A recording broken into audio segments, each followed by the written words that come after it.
আজকে এত গরম লাগছিল তাই স্কুলও ছুটি ছিল, সবাই মিলে প্ল্যান করলাম আজকে মৌসুমির শরবত করে খাবো। তো আমার বাড়ির পাশেই একটা জায়গাতে মৌসুমি গাছ আছে বিশাল বড়।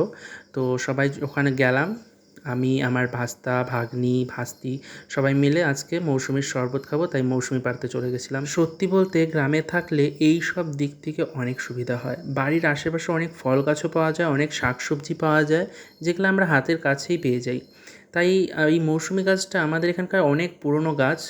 আর আমার বাড়িতেও গাছ আছে, গাছ নেই তা বলবো না, আছে তবে ছোট গাছ, কিন্তু এই গাছটা অনেক বড়। এটা হচ্ছে মানে মাদার প্ল্যান্ট যাকে বলে আর কি। দেখো আমি এদিকে বসে বসে সবাইকে অর্ডার দিচ্ছিলাম যে এটা নিয়ে আয় ওটা নিয়ে আয়, আর আমি এদিকে বসে বসে মৌসুমিগুলো কেটে নিচ্ছি। মৌসুমিগুলো দেখতে যতটা পাকা মনে হচ্ছিল কিন্তু খেতে প্রচণ্ড টক ছিল, মানে এর রসটা প্রচণ্ড টক। আসলে এই গাছটা খুব অযত্নেই বড় হয়েছে।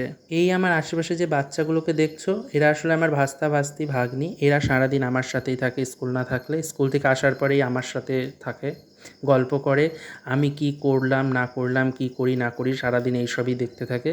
যাই হোক, ওরা যেহেতু বললো যে আজকে মৌসুমি শরবত খাবে, তো আমি ওদেরকে করে খাওয়ালাম, আর তোমাদের সাথেও এই ভিডিওটা আমি শেয়ার করলাম। আর দেখো মৌসুমি খাওয়া কিন্তু শরীরের পক্ষে অনেক অনেক ভালো। মানে মৌসুমি খেলে শরীরে রোগ প্রতিরোধ ক্ষমতা বাড়ে, মানে ইমিউনিটি সিস্টেম বুস্ট হয়। এছাড়া মৌসুমি খেলে ত্বকের উজ্জ্বলতা বৃদ্ধি হয়, হজমের ক্ষমতা বৃদ্ধি পায়। এছাড়াও আরও অনেক উপকারিতা রয়েছে। মানে মৌসুমির রসে যে এত পরিমাণ উপকারিতা রয়েছে তা বলে বোঝানো যাবে না। যাই হোক, তোমরাও খেও মৌসুমি রস করে এরকমভাবে শরবত, খুব ভালো হয়েছিল। ওরাই বলেছিল, কমেন্ট করেছিল যে খুবই ভালো লেগেছে। যাই হোক, তোমাদের সাথে আমার কথা আরও হবে, আরও অনেক অনেক কথা হবে, এখনও অনেক কথা বাকি আছে। আর তোমরা যারা যারা আমার এই ভিডিওটা দেখলে তাদেরকে অনেক অনেক ধন্যবাদ।